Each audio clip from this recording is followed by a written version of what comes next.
నా పేరు చందు అన్న. నేను వరంగల్ నుంచి వచ్చిన. వరంగల్ నుంచి ఇక్కడికి వచ్చి దర్శనం చేసుకుందామని ఉన్నాం. అన్నాక గుండెగిర వేయించుకున్నాక లంచ్ కొని వచ్చినాం. లంచ్ కనుక వచ్చినాక మేము తింటుంటే పెరుగులో జర్రీ వేసింది. ఆ జర్రీ ఎందుకు వచ్చింది అంటే వస్తుంది పోవని అంటున్నారు. నేను గట్టిగా లేచి వీడియో తీసి నేను వీడియో ఓపెన్ చేసి చెప్పే వరకు తర్వాత అధికారులు వచ్చి అప్పుడు ఊకోండి సార్ ఆకులో వచ్చింది అది వచ్చింది అంటాను. ఇట్లయితే నెగ్లిజెన్స్ ఎట్లా?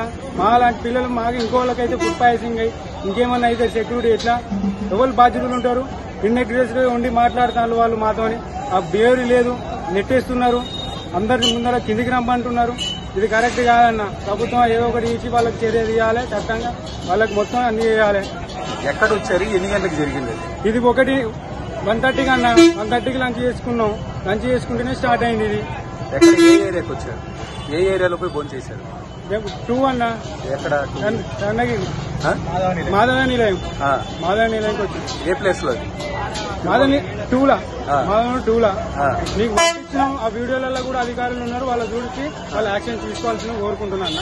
ఓకే. తిరుమల దేవస్థానం దర్శనం చేసుకోవడానికి మా ఫ్రెండ్స్ తో పాటు వాళ్ళ తల్లిదండ్రులు సమర్పించుకొని భోజనం చేసడానికి మన మాధవ నిలయంలో ఉన్న భోజనశాలకు పోయినాం. భోజనశాలకు పోతే అక్కడ పెరియనంలో జర్రీ అని వచ్చింది మా ఫ్రెండ్కి. దానివల్ల మేము అధికారులను ఎవరైతే కేర్ టేకర్ ఉంటారో ఇన్ఛార్జ్ ఉంటారో వాళ్ళని ప్రశ్నిస్తే వాళ్ళు వస్తుందిలే అనుకుంటూ నిర్లక్ష్య సమాధానాలు చెప్పారు. కానీ మేము తర్వాత ఈ వీడియోతో గట్టిగా మాట్లాడిన తర్వాత వాళ్ళ అధికారులు వచ్చి ఆయనకు చెవులు విని రావు, ఆయనకు సరిగా మాట్లాడడం రాదు అని చెప్పి మమ్మల్ని తప్పుదోవ పట్టిస్తున్నారు. దీనివల్ల చాలా మంది చిన్నపిల్లలు భక్తులు అందరూ కూడా ఇబ్బంది పడతారు ఆ ఫుడ్ పాయిజన్ వల్ల. దాని గురించి మీరు ప్రభుత్వం చర్యలు తీసుకుంటారని కోరుకుంటున్నారు.